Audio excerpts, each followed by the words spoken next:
Un ancien du Paris Saint-Germain va atterrir du côté du Borussia Dortmund, un jeune défenseur central prometteur dont on ne traînera pas le nom dans la boue malgré le fait qu'il s'appelle Gadou, Johan Gadou. Voilà, c'est la presse qui nous en parle aujourd'hui. L'accord aurait été trouvé avec le Borussia Dortmund pour un transfert de 20 millions d'euros fixe avec 4 à 6 millions d'euros de bonus potentiels et un intéressement à la vente.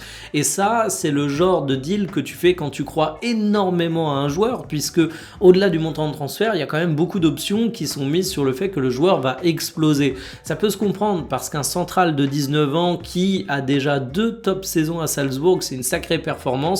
Il est assez méconnu en France parce que oui, il a fini sa formation au Paris Saint-Germain, mais il a jamais joué avec l'équipe première, c'est donc pas le mec le plus médiatisé.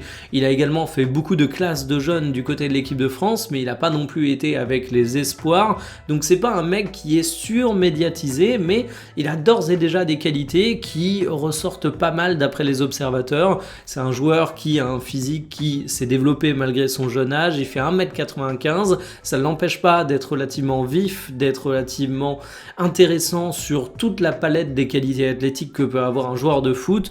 On parle également de son agressivité, où c'est un joueur proactif qui ne lésine pas à aller vers l'adversaire pour faire des interventions défensives. Il a un gros potentiel, peut-être que cette agressivité, il faudra un petit peu la réguler, mais pour un joueur de 19 ans, c'est quand même un sacré dossier à suivre, surtout si vous soutenez l'équipe de France, parce qu'on le verra peut-être tôt ou tard chez les Bleus. On verra ce qu'il va donner du côté du Borussia Dortmund dans une Bundesliga qui est un championnat plus relevé que là où évolue Salzbourg, bien évidemment, affaire à suivre.